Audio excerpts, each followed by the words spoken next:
With the enormous success of the movie and comic book LEGO games, the creators decided to branch off and create their own LEGO-based world, this time taking the best parts of their own LEGO series and the gameplay of another great series, Grand Theft Auto, with its open worlds and its freedom to explore gameplay. If you've never played a LEGO game before, this game is played like a platformer, but it's really more of a puzzle-based game. Most of the action has you solving area-based puzzles and fighting off enemies. The story stars Chase McCain, a detective who was previously run out of town. He has to come back to find and capture Rex Fury, who has just escaped from prison. As you're going through the game, you have to play as different personas, as not just a cop, but also a bad guy, a miner, and many others. At times it feels like just rapid-fire jokes, and it can be really funny.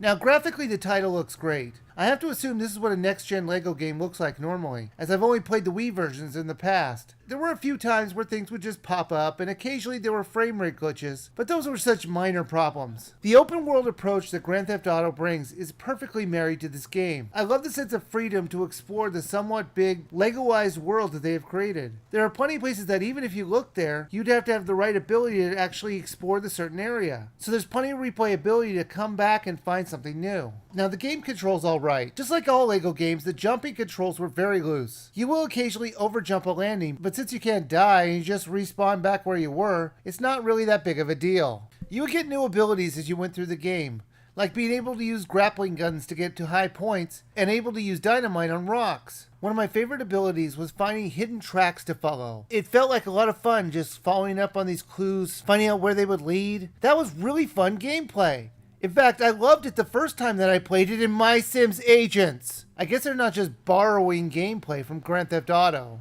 The gamepad controller was used as a map most of the time. Plus it gave us a few video chats from headquarters to keep the story flowing. Plus it could also be used to scan the area, much like the way that Batman Arkham City does.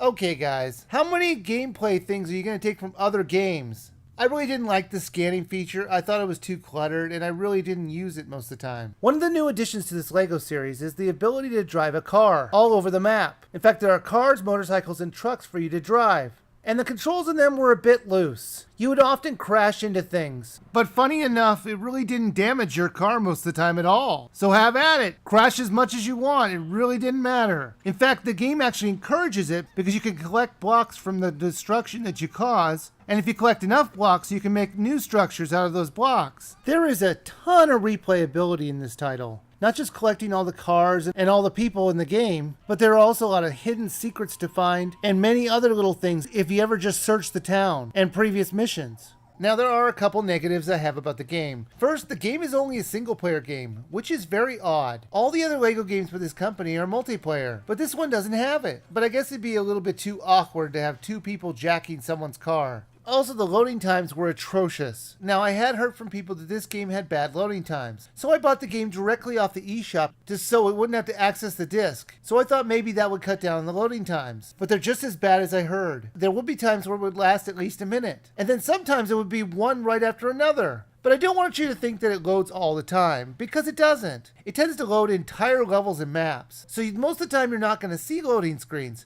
But when you do, it's really slow. Those only tend to come up when you get to destinations or cutscenes come up. LEGO City Undercover is fantastic. It's a fun game with lots of amusing moments for you to enjoy. The sense of freedom and creativity is outstanding. Now, the loading times and the lack of multiplayer was a little bit annoying, but really it's a bit of a minor complaint.